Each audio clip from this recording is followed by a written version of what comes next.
Shocking భయ్యా, shocking. అసలు shocking comments. ఒక్కో కామెంట్ చూస్తాం నా మతిపోయింది. నమ్మరు. ఒక్కటంటే ఒక్క పాజిటివ్ కామెంట్ కూడా లేదు జగన్మోహన్ రెడ్డికి అనుకూలంగా. మీకు అందరికీ తెలిసిందే జగన్మోహన్ రెడ్డి మీద రాళ్ళదాడి జరిగింది. అప్పటి నుంచి వైసీపీ నేతలందరూ చంద్రబాబు నాయుడు తిట్టకుండా తిడుతూ ఉన్నారు.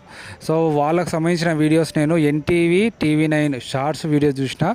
కింద కామెంట్స్ చూస్తే అసలు ఒక్కో కామెంట్ చూస్తే నా మతిపోయింది. ఒక్కటంటే ఒక్కటి కూడా జగన్మోహన్ రెడ్డికి అనుకూలంగా లేదు. జగన్మోహన్ రెడ్డిని ప్లస్ వాళ్ళని తిడుతూ చాలా కామెంట్స్ ఉన్నాయి. ముఖ్యంగా రోజా అండ్ విజయసాయికి అయితే, సాయి రెడ్డికి చాలా హయ్యెస్ట్ కామెంట్స్ వచ్చినాయి. వాళ్ళనైతే మామూలుగా వేసుకోలేదు. సో ఇక నమ్మకపోతే మీరు కూడా వెళ్ళి ఆ షార్ట్స్ కింద కామెంట్స్ చూడండి ఒకసారి. కొన్ని కామెంట్స్ అయితే చెప్తాను నేను. కోడికత్తి పార్ట్ 2. కోడికత్తి ఏంటో రాళ్ళదాడి. ఏ మనుషులు రా మీరు, ఏం యాక్టింగ్ రా మీరు, ఏందిరా ఇది మీరు. అసలు రోజాకు వచ్చిన కామెంట్స్ అయితే చదవలేము. విజయసాయి రెడ్డి కామెంట్స్ కూడా మామూలుగా నవ్వుతో నా భవిష్యత్తు చదువుతూ చచ్చిపోతారు.